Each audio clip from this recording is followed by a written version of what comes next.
All right. Uh, uh, Hello. I hope that everyone hear us all right. Joe, we need to get over. Yeah, Or cameras. there. That'll be fine. Okay. So we are live right now from GDC day 4.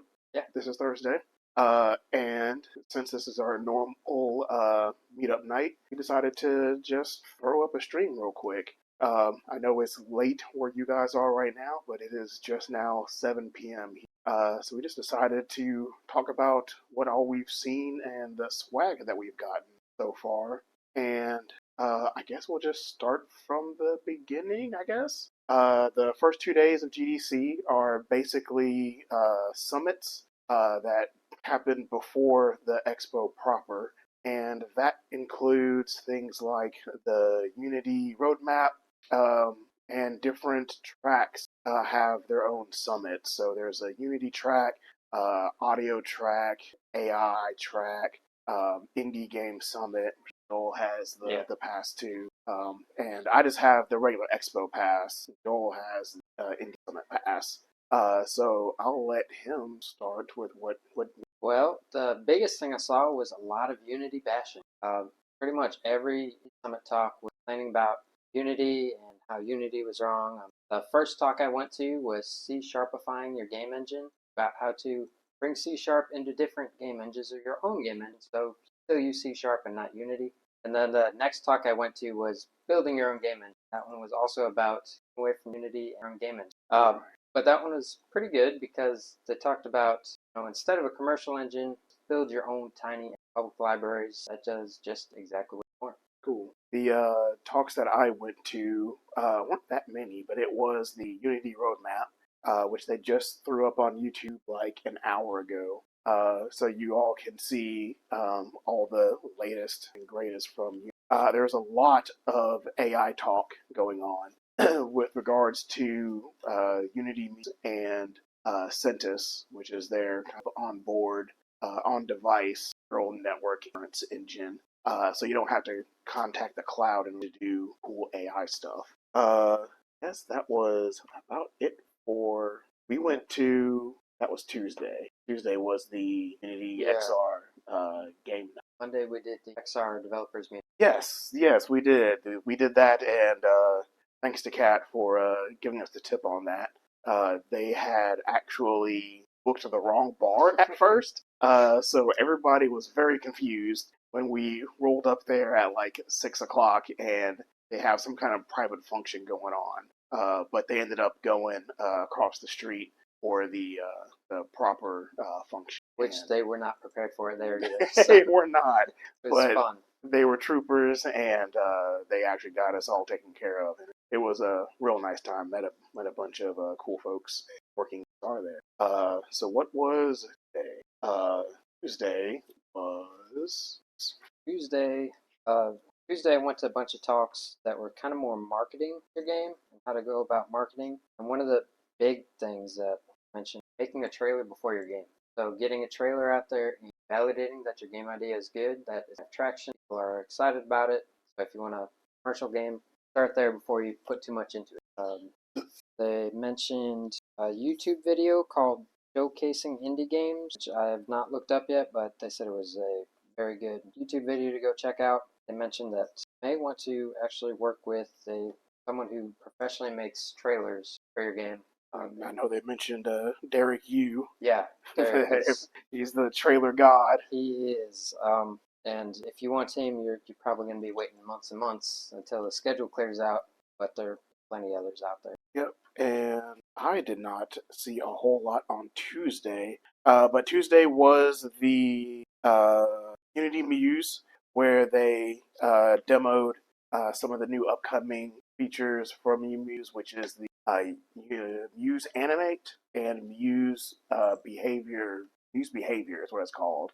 And that was a demo done by Manu and the AI team there. And basically, Muse Animate is just text to animation, and it works surprisingly well. They also had demos out on the expo floor, but we got to play around with that. and it works insanely fast and really well as long as you give it the correct prompts. Use behavior is a graphical node-based behavior tree editor, but it also has text to behavior functionality. So you can just type in, make an agent that patrols and will alert when it gets within distance of the player. And it'll be kind of a Mad Lib style fill in the blanks for what the agent is, where the player, what game mode the player is, and it'll give you like a list for waypoints the agent is going to patrol on. So they have like built-in blocks already made. There's a patrol block. There's a talk block that will pop up, text UI for whenever they want to say something. Did they talk about the NVIDIA partnership in that talk? They did at the very end. Gotcha. So that was another big thing is that NVIDIA and Unity and Convai, I don't even know how to pronounce it, partnered together to create intelligent AI NPCs, very similar to what InWorld does. We'll talk about InWorld a lot later, but yeah, they are partnered with NVIDIA. NVIDIA has this whole back end stack as well for AI integration stuff. They call theirs ACE, Agent Conversation Engine, I think is what it's called. But it's an entire microservice for generating character stuff. I know they have a demo out on the floor in various booths, but I haven't got a chance to actually check out that. Next talk was, I think I skipped that one. The next talk was multiplayer, and that was going over Mega City demo, which is their multiplayer ECS big cyberpunk floating car simulation. And before, the Mega City demo was their kind of big dot showcase, and now they combined that with their netcode for Entity in order to make a 100-player floating car, and they showed that off as well as some of their other services like the lobby service, the relay service, and that was the others was the Meta Developer Summit, optimizing gameplay with body tracking on the Meta Quest. So the Quest 3 has a lot more cameras than the Quest 2 does. That's part of what enables it to do the mixed reality thing. But it also has cameras that are pointed down at your body. So those cameras, as well as tracking your hands when they go outside of your field of vision, they can also track the rest of your upper body. So your elbows, your waist, and not quite your legs, but they will infer where your legs are according to where the rest of your body is. And that was mainly going through the process of mapping your real body to a character body that might not match your physical self. So, like, if you were to have a Yoda avatar, right?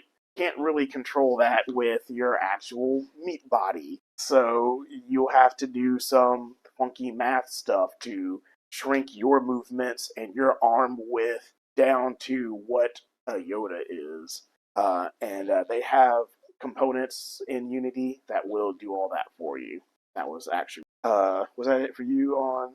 Went to one more that was marketing timelines, marketing your game from finish to start, and they talked about have a game, really only want to have it public facing for like 6 months, marketing and pushing it. Because if you go shorter than that, you don't have enough time to build up an audience. If you go longer, start to obviously exception, large game already that win. And that talk, they also emphasized trailers, the importance of trailer out as first public. I mentioned still show your gameplay off, get feedback on it, but don't actually pushing it out there. Got a trailer ready. And they did say if you want a CG trailer, you're looking at 6 months. You want something animations in it, probably about 2. To get it made? Yeah, if you want to go with one of the and you want to have a minimum of 2 trailers. You want to have your announcement trailer and then. So Wednesday for me was almost all AI stuff. So the first big one that I went to, And I posted these pictures on the Discord as well, like the lines wrapped around the corner and back for these Gen AI talks. But this one was presented by NVIDIA, but it was basically the Ubisoft folks were they partnered with I think they partnered with InWorld as well for this. I believe that was them, and so they just basically took 6 months and tried to use generative AI in their workflow just to see what would happen because they didn't really know what to expect. And the basic key takeaways here is that this is not going to lose anyone's jobs here. If anything, you're going to want to hire a data scientist in order to try to start wrangling language models and other various models here because you've noticed that these models come out, once or twice a day, there's new models coming out. And when those models come out, they come out as a research paper. So unless you want to spend half your day reading research papers and not developing your game, you're going to have to, pay someone to do that. So that's what Ubisoft did. They hired a data scientist to, help them sort through all of these research papers to figure out, what they need to do to tune their models to get what they want out of it. And also with the narrative design as well, those people, they're not going to be writing dialogue, but they will be spending their time, training up the characters, writing backstory for everyone, making sure it's consistent because you have to test these dudes. And the characters, if you give them too many inputs, if their backstory is too long, they start getting confused and things just start decohering and they'll start rambling on about whatever nonsense. So, if you get too overly ambitious in a character, then they just end up blowing up on you. And so that's kind of one of the other big things is that your narrative team has to be like super strict about who is adding things to the character so things don't get like out of control there. Yeah, I started the day off going to the freelancers roundtable. A lot of the talk there was about AI as well, but they had a much more negative outlook on AI. Being freelancers, a lot of them were anti-AI, which kind of surprised me because I would have thought they'd work in your personal workflows too. That way they could increase their output. And hey, look what I could do! I've got you 10 concepts. And what would you like me to finalize? Right. It seems like a great tool, artists programming, but these people were very against it. So I think that whole room of people, like if they're not willing to adapt to the technology, they are going to be struggling. So my takeaway is don't be like those people. Another thing is if you need a lawyer for anything related to games, they suggested checking with law schools because students at law schools have to get in so many hours practicing law, but charging for it because they're still students, so you could get free lawyer help going that route. They also mentioned a lot of states will have pro bono lawyers for startups and things like that.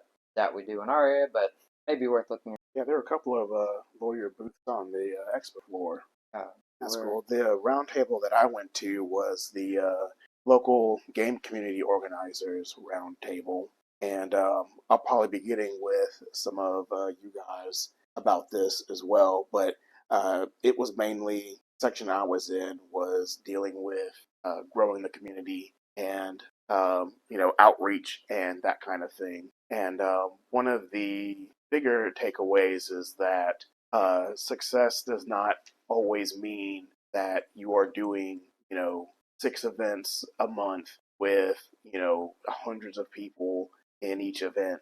Um, it can just be a monthly or quarterly thing with just 2 or 3 people, and that's okay. But also, since the pandemic, everybody kind of shut down, and you came back from that.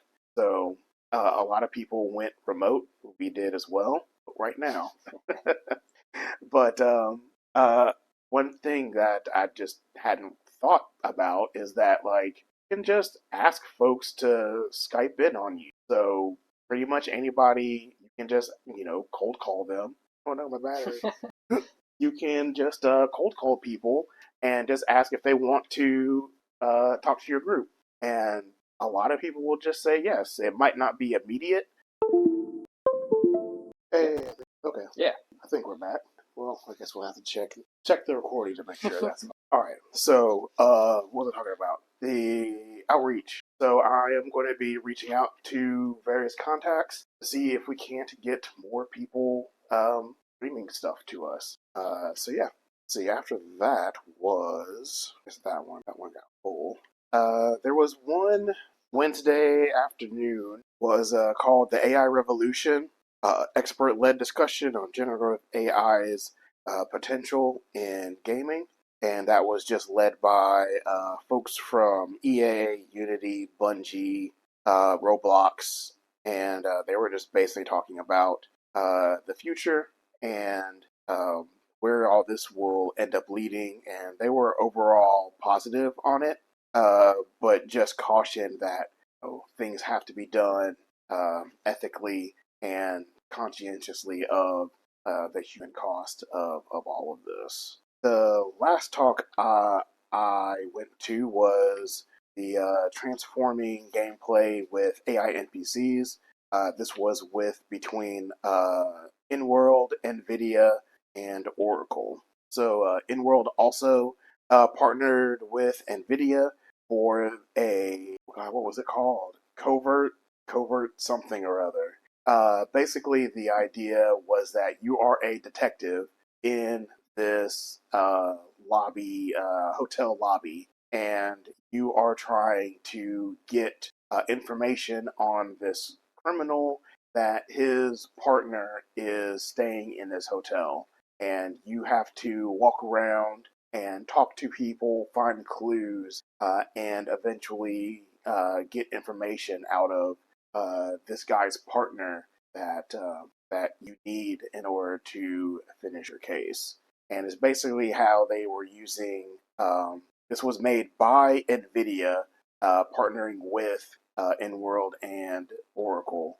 InWorld was providing the dialogue for it, and Oracle also has their own backend stack for basically running these AI models as well. And they kind of came together on this project, just kind of like the Ubisoft one, experimenting and seeing how far they can. And they had an original like emotion matrix where it was they were tracking emotions of the players through their voice and the emotions of the NPCs in order to change gameplay and the character dialogue. And one of their lessons that they learned was that you can go too far. At one point, they had 15 different emotions that they're tracking along both the players and the characters, and that is too much for any person to keep in their heads. So they just could not keep track of what did what in that situation. So they had to bring it back down to, I think they said 5 or 6 emotions, and that was a lot more manageable for them. Yeah, I got to try the game out on the expo floor. It was quite fun. I took, instead of looking for clues, I just took a straight up social engineering approach and went up to the front desk and said, "Hey, I'm staying with so and so. I forgot my card. Can I get a new one?" And they're like, "Oh, here you go." And I got the card. And so it was fun. That you could just, it's very open ended on how you approach it. The responding actively AI, and it's quick too, very fast. It's not like ChatGPT, you're going to wait a minute for it to talk and then just like a normal conversation back. Yeah, another route that you could do is you could talk to the guy's partner, but he's doing keynote preparation for an upcoming conference, and he's not going to give you the time of day because he's busy. But if you find a badge for another keynote speaker and you can impersonate that person, and then say like, "Hey, I'm on this keynote as well." And we should work together on this. But if you talk to the guy before you find that badge And if you introduce yourself as like, "Hey, I'm David, and what's up?" and he tells you to go screw off somewhere, then you find this badge. You can't just go back up to him and say, "Oh, I am uh, Alexander Miller," and he will actually remember what you said before, which is oh, pretty cool. And I that's wonder if you could take an approach, be like, "Oh, I'm David's twin brother," and if it would pick you it up or not. you probably can. They said that they had people, try to uh, convince him that he actually was this person, despite talking to him before introducing him as somebody else. But yeah, that's part of in-world characters have a memory. They have a short-term memory and a long-term memory. So it's not like you're just talking to a fresh bot every time you use. Pretty cool. And I guess that kind of brings us to today, which I didn't have a whole lot going on today. I just went to there was a uh, gaming industry trends report that Unity just released a couple days ago. It's just their big ebook kind of thing that they put out, kind of just recapping the year and the various trends that they're seeing. And yeah, I mean it's just all the major talking. All AI is big, multiplayer is big, user generated content is huge, and all of that is just going to compound itself. And like one of the things you'll have to keep in mind is that AI is going to be generating user generated content, and how do you filter that or moderate it or whatever? And the basic gist was use AI to fight the AI. So with that flood of content, you'll need AI to sort through that all, flag whatever is inappropriate, use it to flag, copyright infringement, things like that, will be just bigger than ever and more needed than ever.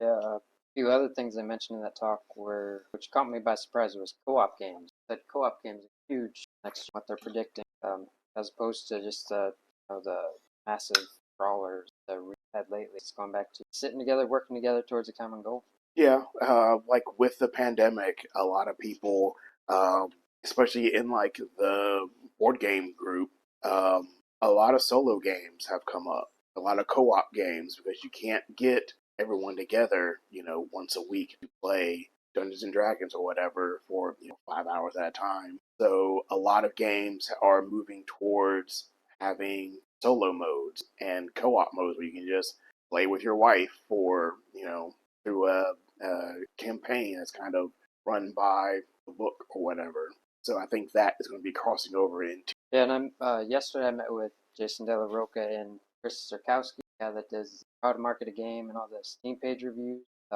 Luckily managed to get a private meeting with just the two of them and me, so it was quite good, and I got a ton of information. But the stuff they were saying is up and coming. Is a lot of they mentioned the generated content. They said not only user generated content, but the game itself needs to generate content. That way, there's hours and hours of ability for very little input part of the devs. That's something published for right now. Yep. The other talk I went to was a real quick one, 30 minutes. It was a 3D Gaussian splatting in-game development. And for those who you don't know, 3D Gaussian splatting is basically the next evolution of photogrammetry, which is scanning things with your phone, generating a point cloud, and then basically generating not a mesh, because a Gaussian splat is explicitly not a mesh. It is a point cloud that is splatted, basically. So each point is kind of a vector-ish plane with a color, and those planes all overlap at different angles in order to create basically the illusion of an object there. And since there is no mesh data, you also don't have things like normal maps. So, like relighting photogrammetry is not really possible because you don't have normal vectors. You can't, shadows. Physics is not really a thing either, unless you do some weird, like, bounding box thing. But that kind of thing is just getting better and better. There is a booth of the guys who did this talk. It was called Kiri. Kiri Engine will let you scan from your phone and create little Gaussian splat models of your environment and anything else in the environment. And the interesting part about what their engine does is that it lets you capture transparent objects. So with traditional photogrammetry, if you tried to scan a water bottle or uh, a sphere that's like hyper reflective, can't really do that because of the reflections, jack up all the photogrammetry information. But with NERFs, NS, oh god, I forget what it is, near field reflective something or other field. I forget what it was actually called. But it lets you actually capture reflective and transparent objects. So that's like kind of the cutting edge. And like this company, Curie Engine, is only like 4 months old because Gaussian splats have only been around for a year. So this stuff is moving like hyper fast. And this time next year, who knows what you'll be able to capture with just your phone. Today I had a bunch of meetings. Didn't get to make a lot of talks. One did get to was a remote studio roundtable. Talked about the challenges of having a remote studio as well as the things you can do. And something that they mentioned was having your Discord or your Slack, having channels where people could go in just to co-work, talk, work, or just listen to the chatter that's going on. So it's kind of like an office. You have the option. They set up different rooms for meeting rooms so that need a hold of someone who's in a meeting room, you can pop in the meeting room in the office. And then they also set up voice channels that are private rooms. That way you can go in there if you cannot be disturbed and someone will see the private room. And they did mention work with indie.com. So if you are looking to do freelance work or looking to hire a freelancer, that is currently the best approach to go about it. I think we posted that in the chat not too long ago. And the rest of it was pretty much just bashing Unity. Yeah, tomorrow I don't have anything else planned. Just the Unity Engine best practices roundtable at like 3 o'clock. Oh, we didn't talk about the Oh yeah, I guess there's like all of the after party stuff. So basically on Tuesday, we all went up to Unity headquarters, as their San Francisco office, and it's like half a block away from here, and went into their basement. I guess their basement break room. Sure Justin is familiar with it. And they had a pretty big charcuterie spread. They had beer set up, wine, and had about 3 hours of XR talks there. Let's see, all did they go through? The XR interaction toolkit, the MetaQuest 3. Yeah, they talked about that. I think I got a picture of the topics I covered. Oh, right. One of the few pictures because I'm garbage. Or I didn't. But I do have a picture of the charcuterie board and the wide array of alcoholic beverages they provided for us. We will we'll post these pictures in the Discord and elsewhere. Oh, the XR Interactable 3.0 just launched, and they did talk about that. Yes, yeah, I don't remember if I did an update on that. I remember that when the 2.0 came out, I did like a little refresher on the XR toolkit. But the 3.0 toolkit is pretty cool. Nope, I did not take it. They did show off the hand tracking abilities, how you could fine tune individual fingers and gestures and create your own gestures. Yes, they have a new pose detection for the XR hands. Oh yeah, so yeah, the XR roadmap. There's a new XR project templates that have all of the interactions all laid out for you. New AR foundations. I guess they are updating that with their plane detection, occlusion culling, depth perception, and was that part of that? I think so. Okay. I was talking to that too. That is part of that. So yeah, the participant anchors, shared anchors will be coming along with that. I don't know if that was out yet or not. I will need to double check that. Uh, Sure. yeah, they dove into the XR Interaction 3.0 and input in OpenXR development. The XR composition layers, which I'm still not quite sure what that is, but apparently it makes text look good at a distance. Yeah, I don't know what it does, but all the artifacting stuff that you would normally in text, traditional flat game, makes it look very clear. They must Yeah, be adjusting it for each eye somehow.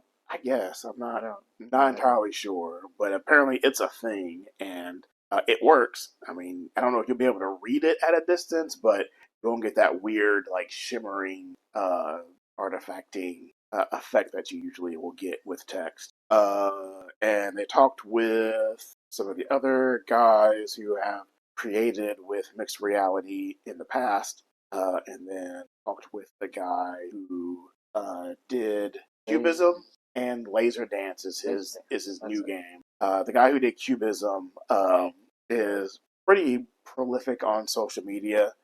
He does a lot of tutorials and whatnot regarding VR development stuff. So they also had VR Bootcamp did a little award ceremony there, and that's where our own Steven Rogers won a what was it XR Camp Mastermind? I think that was the word, man. Yeah, award along with a number of others. I guess that was voted on within their community. Pretty big. I think they said it was like 3,000 voters, something like Something that. along those lines. It was in the thousands. Yeah. And they were in some stiff competition there. So all of the various like YouTubers and whatnot that you may know if you've tried to follow along VR development online, there's not a whole lot of people doing like actual online content for that. So it's cool that stood out from everybody. On Wednesday night was the San Francisco game dev group had a well they had two meetups. One after party was Tuesday night, which was about the same time as the Unity thing, so we didn't go to that one. But Wednesday night they had a bigger event, I guess, that was at the Midway here. That was a couple thousand people showing up and basically doing a little mini GDC, which was really rad and made me super jealous. It was a 400 square foot complex, I guess. Always bigger than that. Like What did I say? at 400. Oh, 40 Yeah, thousand. 40,000, I think. It was huge. It was massive. They had two full rooms of uh, indie games that were being shown off. Each of those rooms had their own DJ. They had a separate room completely from that of little micro talks, half hour talks from a lot of the folks that were doing the GDC talks. So we saw Manu there was doing the uh, Muse Animate and Muse Behavior demos again, but just for a smaller crowd in 30 minutes. We talked to the guys at Discord who are doing Discord SDK for game development now. So the activities that you've seen in Discord, uh, you can make your own now. It's super cool and something that we are going to try to do. So they're having a pitch contest, I guess. Yeah, that's what it sounded like. That they're going to when their thing goes live. Was that going sometime in April? I guess. Yeah, they said you have April 1st and May 1st, I think. It's working prototype too. Gotcha. And they will filter out those prototypes, choose five-ish of them, I guess, and they'll be giving out grants in order to complete said projects. So that will be something to look forward, excited about. We've got pictures. I did take a lot of pictures of that. That was very. Yeah, we definitely need a stage and lighting like that. I don't know where it meant to actually hold something like that. That would have to be like yeah, I don't even know where that would even. But it was super. got swag too. Yeah. This shirt I bought, and this water bottle, which is very similar to the one before, the blue. We've got a bunch of stuff here that I kind of just want to show off, and Stickers galore. Everybody had stickers. everyone has Everyone had stickers. stickers. This People walking around would just is hand you stickers too. Yep, no clue who this dude was. I don't know. He just said he was handing out stickers. He wasn't a painter. I don't even have his name. We got stuff from Unity here, and Google Play Games is there. They actually have a cool thing. I posted it in the chat as well. It's they're calling it Game Face. Apparently, it has been around for a while, and it is a accessibility. They call it a mouse, but it is a webcam that is used to control games with your face for people with paralysis issues, and it works extremely well. They had a version of Flappy Birds. I don't know if it's a version because it's technically just mimicking the mouse. So this will work with basically any game. That you open your mouth and close it to click, and you tilt your head around to drag the mouse, and then you open your mouth again to let go, and it plays Flappy Birds that way. But so you gotta like flap your mouth to play Flappy Bird? Not Flappy Birds, Angry Birds. Oh, okay. I say that'd be a lot, a lot of mouth I movement. mean, you probably could play Flappy Birds with that as well. That'd be funny. I Yeah, want to try that now. one of the uh, talks had Centis running. You remember the talk I did on Centis, which used to be called Barracuda. It is Unity's neural network engine that will actually run locally on device. It's now been upgraded, and they have to, I guess, technically 3.0. They're calling it Centis now, and it will run any arbitrary neural network that you can feed to it. They have partnered with Hugging Face. If you ever looked into AI models, you know Hugging Face. You can go to huggingface.com/unity. There are about 25-ish models that they have that the Unity has gone through and vetted and verified that it works, and you can plug those Onyx files directly into the Unity engine. They will just run, and they will run on anything that Unity will run on. So if you build it to your phone, it'll run on your phone. Want to build it to VR? They said it'll run great on the Quest. And there is a game that uses your hands called, oh god, what was it called?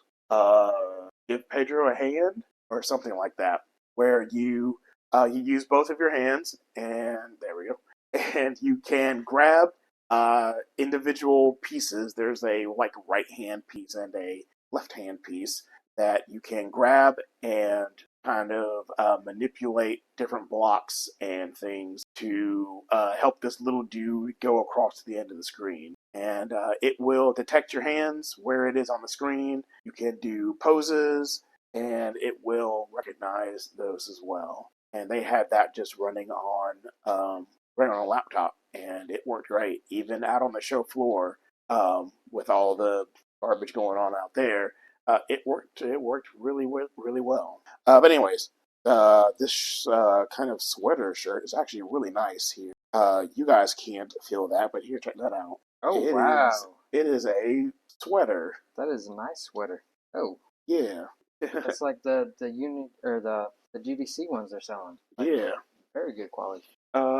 Speaking of other shirts, Epic, Jesus Christ, They went all out this year. Like again. this way. Last year's Epic booth was 2 stories. They've got massive screens that they're doing tutorials and stuff on the show floor, basically the entire time. Took some pictures of it last year, and I'll post some pictures of it again. But it is massive, and they have an entire room full of these T-shirts that just stacked up, and they are giving them out like candy. They actually told me to come back tomorrow for a bigger size. They also had an open bar going. I don't know if it was all day, but when I stumbled across the booth, they had an open bar. They had popcorn. Yep. They're trying to get everyone to get a shirt. Oh, they give out little Legos. Oh yeah. Is So a little Lego set of the llama from Fortnite. that what that's from? That's what I'm guessing. This says Fortnite. And they had a big like Lego model of the Yes. llama out there too. That was Yeah, really that's cool. huge. I did not actually go to any of the Unreal talks. I don't know what was Did going on not. with that. What else did we get? Oh, we got this XR Real shirt. That's the back of it. Oh, So this is the back of it. X Real. I believe they do the video glasses. But yeah, this is actually a really nice shirt too. those glasses have a nice 55-degree FOV. So you want to be blind. No Uh, vision. yeah, I don't remember if this is the one that Justin bought last year or not. I think he ended up actually. But they gave nice stickers. So even if they don't make good headsets, they make.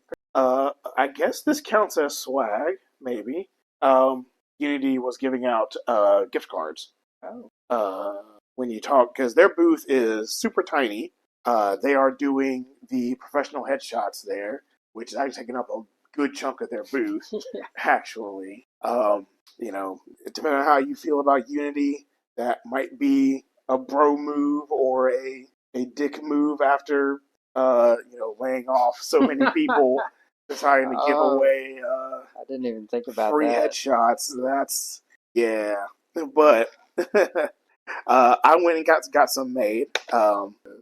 Iron Horse Coffee. I have much to see even is. All right. We might check that out tomorrow. But anyways, yes, I did get a headshot made. They haven't given it to us yet, so I don't know. We don't know how they'll actually turn out, but I assume. I get. So in World, I had actually a really nice talk with those devs. I've been hanging out in their Discord for about a year ish now. I'm in there. They're insiders.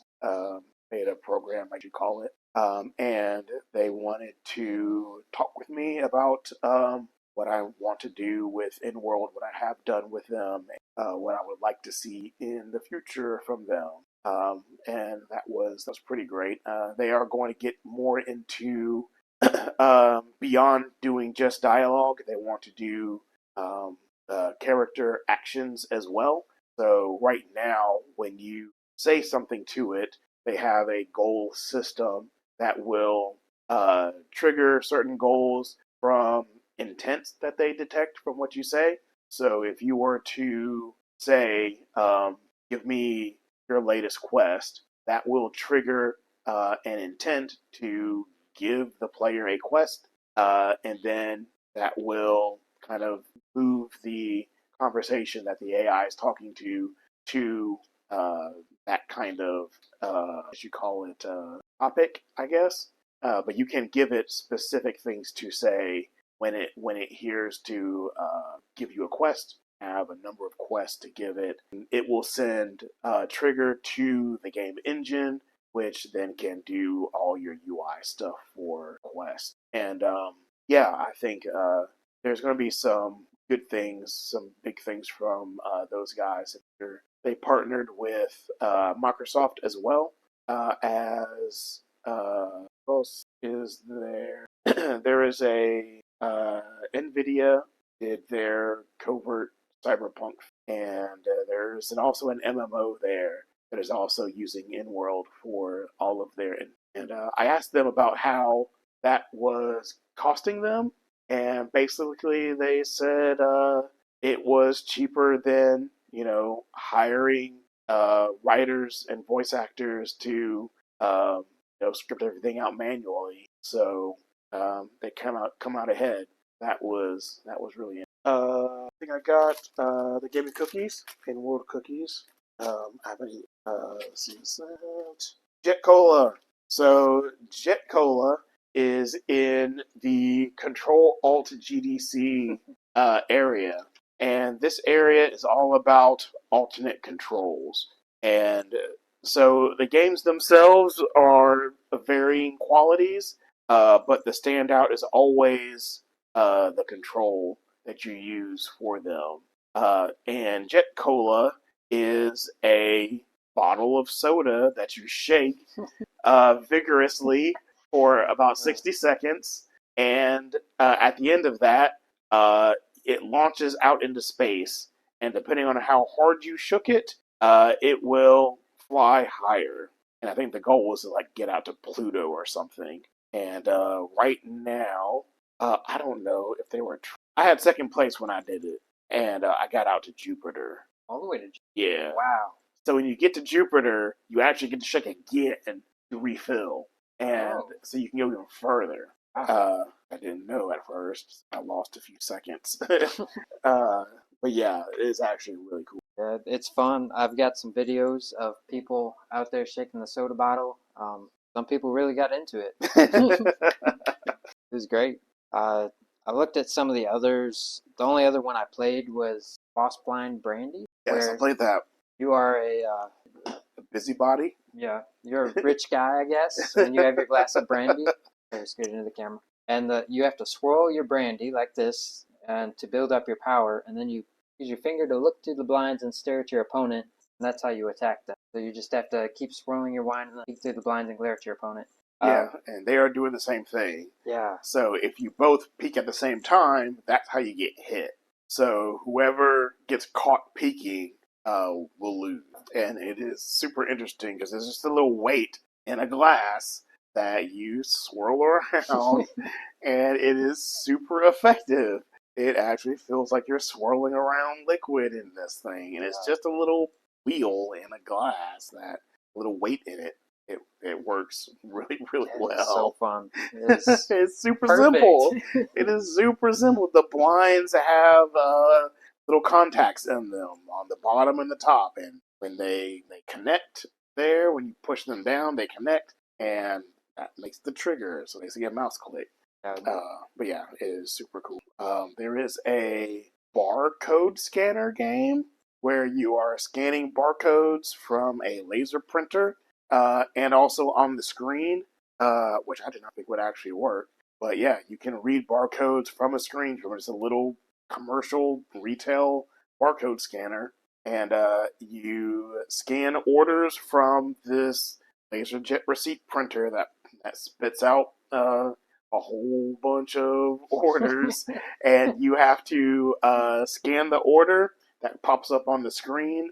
And then when you scan that, you'll have objects are going through a conveyor belt that you have to scan in order to complete the order that popped up off the printer. And it's pretty cool. It's also two players, and was there some like I saw somebody was like scanning there's a thing robots. and then they like keep turning. There's like enemy robots that will pop up, and one of the orders is green laser, the red laser. And on the robots, they have different areas for green laser, red laser, and if you scan the order for red laser, you can shoot the robots on the screen. There's also helper robots where I guess you can repair the robot. So if you miss scan an order, the robots on the screen, the ones you're taking your orders, will take damage. And if you mess up the order too much, they'll blow up and die. So there's also a repair order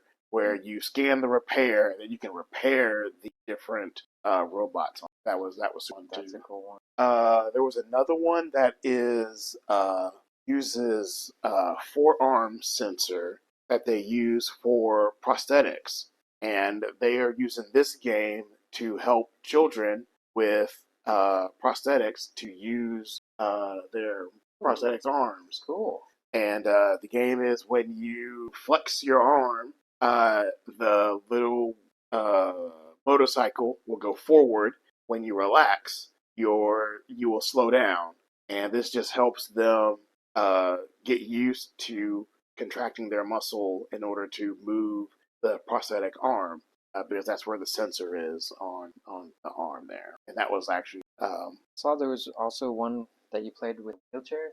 there is one you play with the wheelchair. It's a full wheelchair that is on rollers that you have to wheel yourself along. I haven't played that one yet. I want to do that tomorrow. There's another one that is called Get Off My Lawn. Oh, That is a lawn chair with a garden hose, and you spray people to get them off your lawn. There was Uh, also a can of beer. I don't know what it did, but I saw they were like picking the can of beer up, and I don't know if it did something or not, but it probably did. Those people are crazy. um, yeah, I was walking through, and the guy stopped rocking in the rocking chair and like started losing power or something. Like I guess you had to keep rocking in the rocking chair as well just to build up something. I don't know. There's a lot of neat stuff. Yeah, Definitely need to check there's it a out more. there's a competitive waffle game. Oh, I saw the waffle makers. Yeah, so one person is making waffles, the other person has to eat waffles, and then to eat the waffles, you have to open and close the waffle maker. uh, Uh, and there's a yeah, there is. the Get one off my lawn. I want to go check out for sure is can't remember what it's called. It's like you're a news broadcaster and you're sitting in front of this green screen, Yes, but there then it when you look, is. there's a TV in front of you and it shows like monsters are hijacking the studio and they're giving you these demands of like you have to say this, now you have to smile, and it's like you're being held hostage, and then the game, uh, whether you survive or not depends on if you comply with their demands. Uh, yeah, nobody was there when I didn't get a picture of that. Yeah, we'll probably have some more. Definitely, we'll have some more pictures of this. But I'll post the pictures that I have so far later in the chat. What else did we talk? This is the Discord meetup that we talked about. In World, got some pins from In World. I got some tissues from Marvelous Designer, which is they do clothing design, and 3D assets for. Also, they said it does like other things than clothes. So I guess anything that has cloth simulations. So they were talking about like flowers, like lily pads, and like we'll work with that. Hubnub was Oh yeah. giving out Illuminati themed swag. I guess I got some stickers. I think they said they have more stuff at their booth. Yeah, those are the guys. They do back end services. So think like databases, friends lists. Um, I think they did like in game currency stuff as well, and like analytics. Everything you need. Yeah. uh, Good for now. be it. Oh, Meshi is here. They do text to 3D, and they actually have a really huge book here. So apparently they've gotten a whole lot better in the last year or so. You can now uh, choose the detail of your mesh. So before, uh, it was just ridiculous poly counts for the meshes that they created, and now you can use quads, and you can also decimate the models in the web app.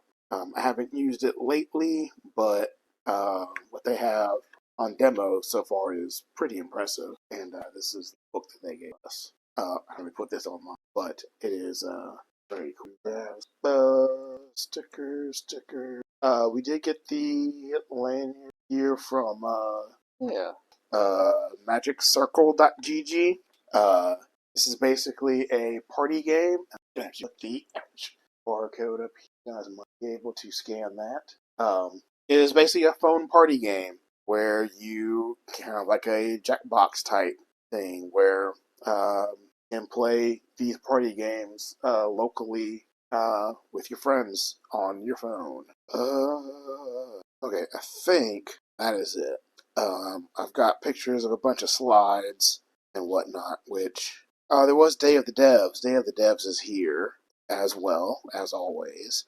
And there's a number of games here that look interesting. There is a Sonic kind of clone called Haste Broken Worlds, and it looks like a good Sonic game. 3D. It's pretty cool. Angerfoot.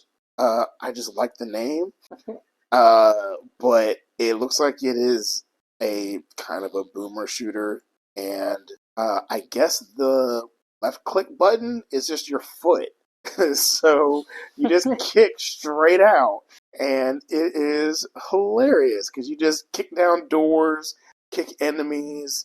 I think that might be your primary attack is just booting people straight ahead. Uh, You'll see it in the keynote as well when you watch it. It's pretty hilarious. Yeah, that's pretty much it. And then the Expo Hall store. I did post a link to the Expo Hall um, store. That is online as well, so you guys can grab swag if you want. I don't. I'm pretty sure they're just shipping it from the store. I don't think you have to order it online and pick it up here. That would be dumb. But I'll post the link again in the chat here in just a second. And yeah, I think that's about it. May or may not do another one of these tomorrow. Probably not.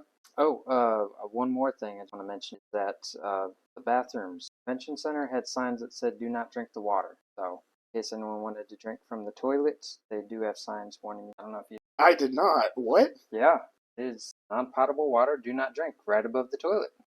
Okay. Yeah. Yeah, no, it sure does. Okie dokie. All right. Yeah. On that note, we will see you guys later. All right.